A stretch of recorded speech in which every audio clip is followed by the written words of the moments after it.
Supreme court के अवमानना मामले में घिरे प्रशांत भूषण ने कोर्ट में जुर्माना भी भर दिया। तमाम बातें भी हो गईं, लेकिन अब एक बार फिर से इस मामले में नया ट्विस्ट आ गया है, क्योंकि प्रशांत भूषण ने कोर्ट के फैसले के खिलाफ कोर्ट का ही दरवाजा खटखटाया है। उन्होंने पुनर्विचार याचिका दायर की है, जिसके बाद मामले में पेंच और उलझ गया है।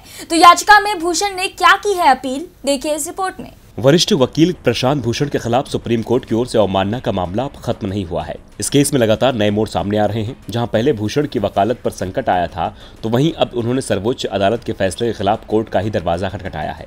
कोर्ट के ₹1 का जुर्माना लगाने के खिलाफ प्रशांत भूषण ने पुनर्विचार याचिका दायर की है। दरअसल ये याचिका उस फैसले के खिलाफ है जिसमें 14 अगस्त को प्रशांत भूषण को न्यायपालिका के खिलाफ 2 अपमानजनक ट्वीट के आपराधिक अवमानना का दोषी ठहराया गया था और कहा था कि इन्हें जनहित में न्यायपालिका के कामकाज की स्वस्थ आलोचना नहीं कहा जा सकता।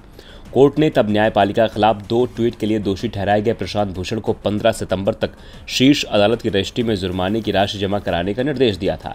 न्यायमूर्ति अरुण मिश्रा, न्यायमूर्ति BR गवई और न्यायमूर्ति कृष्ण मुरारी की पीठ ने प्रशांत भूषण को सजा सुनाते हुए कहा था कि जुर्माना राशि जमा नहीं करने पर उन्हें 3 महीने की साधारण कैद भुगतनी होगी और 3 साल तक उनके वकालत करने पर प्रतिबंध रहेगा। मामले में खंडपीठ ने कहा था कि अभिव्यक्ति की आज़ादी बाधित नहीं की जा सकती है, लेकिन दूसरों के अधिकारों का भी सम्मान करना होगा। अपनी सफाई में प्रशांत भूषण ने कहा था कि मुख्य न्यायाधीश की आलोचना करने से सुप्रीम कोर्ट का अपमान नहीं होता। भूषण के ट्वीट मामले में अदालत से माफ़ी मांगने से भी इनकार कर दिया था।